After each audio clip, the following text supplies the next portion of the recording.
focused on the autism side of things. And so I thought to myself, about a month ago, I wrote about the transition from DSM-4 to DSM-5 and how it went, from Asperger's, because I can script and I can talk, to ASD, support needs 2, because I still do struggle mightily with language.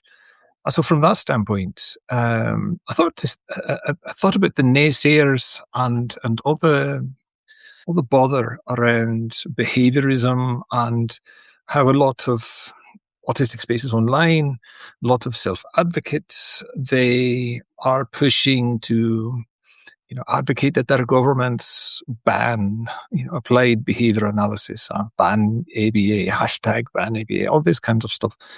And I don't want to upset too many people, but my opinion on that's a bit more nuanced. I've written several times and in several places about my own encounters with behaviorism and my own disdain for it. My own problems tend to be around language, that behaviorism treats language as behavior.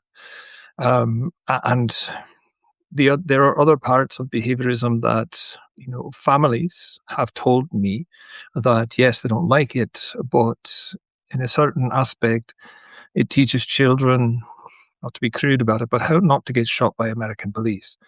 And so from the standpoint of banning it outright, I think in that kind of relational aspect, I've softened a bit from, kind of centering myself to listening to people and wanting to have conversations around things. So all of these things kind of coalesced over the last, 10 days or so in my mind of like, where can we really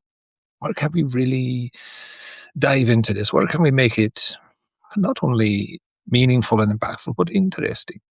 And so I thought to myself, says I to me, an autism diagnosis, right? In DSM-5, the text revision, all of the different diagnostic criteria, they describe behaviors, right? What autistic people do and how that behavior impacts them relative to schools, economic activity, getting a job, and etc.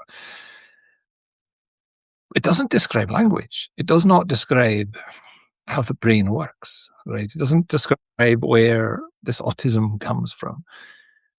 Gestalt processing, on the other side, describes a language architecture, right? An architecture of making meaning.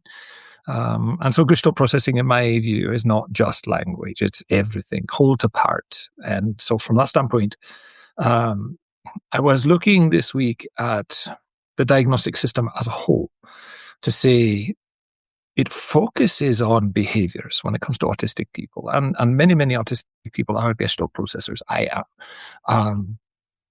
And I want to move away from a position previously held that I'm self-identified as a Gestalt processor to say that there is evidence in the diagnostic record to say that, yes, I am a Gestalt processor by the data gathered in relation to my autism diagnosis.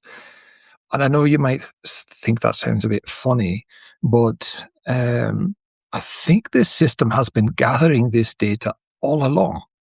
Just nobody's known where to look for it. And so on Monday, right, I'm recording this on Saturday, I'll release it tomorrow, Sunday, so it should be Sunday by the time you're seeing this. The following day, Monday, I start a new series of writings called Interior Architecture. And inside of that, I want to do something very specific.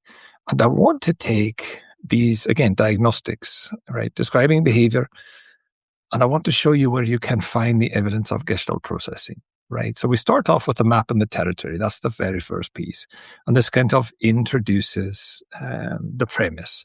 And then we move into the DSM itself and say, what are those things in the DSM, these observable communication patterns, right? Because remember that social communication, communication ability, repetitive behaviors, these types of things, they're part of the diagnostic criteria. And so when you read the DSM through a language architecture lens, those same descriptions, they look less like deficits and more like clues about how meaning forms in our gestalt-based systems. And so if you read the manual, the DSM as such, right, as a kind of a guide, I think there's a lot in there, right? So the so-called naysayers, looking for the evidence, I think the evidence is in there, right? When you talk about echolalia, right, it's described as repetition when it comes to the DSM, but in Gestalt systems, these repeated phrasings, they're stored with meaning. They carry context, they carry emotion, they carry memory as language develops, and the whole patterns move towards flexibility. So from that standpoint, if your diagnosis, mine does, includes this kind of repetitive speech pattern, otherwise known as echolalia, then we have a piece of evidence that we can say. We can say it's a trace, right? Using the forensic science term.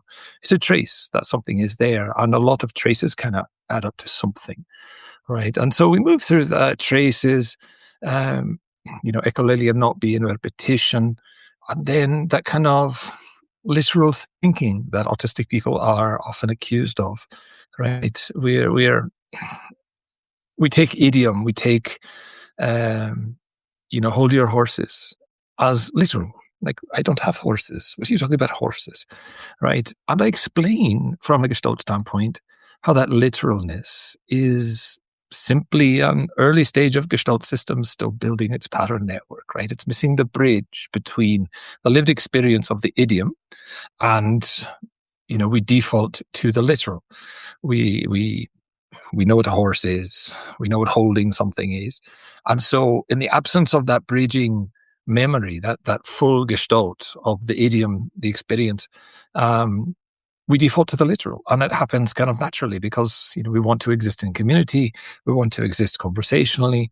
And so kind of step by step, right, I will break down over the next week or so, to kind of ask the question, like, where does my autism end and my Gestalt processing begin, right? And I'm not doing it kind of a poetic, lyrically, my usual shenanigans.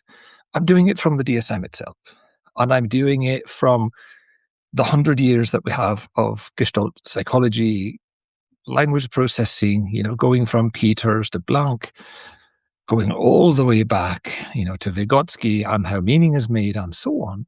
But then also going side by side with the DSM to say, it says this, right? And it's a device that I use in my class to help Gestalt people, Gestalt language processors, Gestalt thinkers to say, start building that practice of interpretation, right? And it's a device that I use. It says, I say, and so, right? It says on the page, thus and such. How do I reframe that? How do I reposition myself inside of that? How do I make meaning from that? And so as I'm using in the classroom, I might use the self-regulated strategy development saying, I really don't know what this means. I have no idea what they're on about. So my autistic curiosity, and I go down the rabbit hole and I find out all this backstory, and then I come back. And, this is what it says. Now I have something to say about it. And then the so part. And I've kind of done that here to say that the DSM says this. I say, across a series of essays, this is what I say. And then the meaning-making side of it, right? And this is all kind of me doing what my brain automatically does as a Gestalt processor. I want to write the field guide. I don't know if it's called that yet. I don't know, what I will eventually call it. For me in my writings, titles come last. I think that when you have title, then you kind of foreclose direction. So I'd rather wander. I'd rather, see where the thought takes me. And then at the end, kind of look it over and say, okay, this is what I call it. But I've made a general outline. I've shared it with you. It's the main page linked off of the outside website. As an outline, these are the things I think I'm going to cover. It's not a guarantee to say, it will cover this. It may be bigger, right? I've done that before in several times where I thought I was writing maybe 120 page book, and it turned out to be 450 pages after I was done. And then it goes to editor, and editor says, no, hack this, hack that, hack the other. So we'll see where this goes. But I'm very excited about it to dive in to that diagnostic space, right? To really kind of dive into that question of, autism, right? And the majority of the language-based part of the assessment and the criteria, I really do think they're describing gestalt processing. I really do. And so I tried to make the case for it. And we'll circle back next week. Perhaps Cathy and I will bring this up.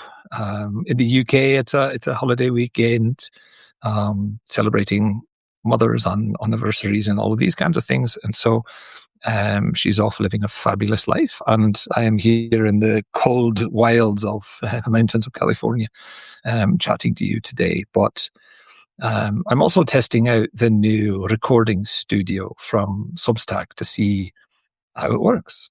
What can I do with it? So this is the first go of that. So this is not Sunday mornings with Cathy and Jamie. This is just me giving a wee preview, testing out some new tech. I'm hoping, from a solo recording standpoint, it's a lot easier to use than Camtasia, which is what I was using before.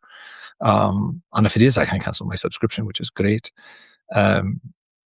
But just checking in with you, thanking you for your continued support. And as always, I look forward to chatting to you soon. Bye-bye.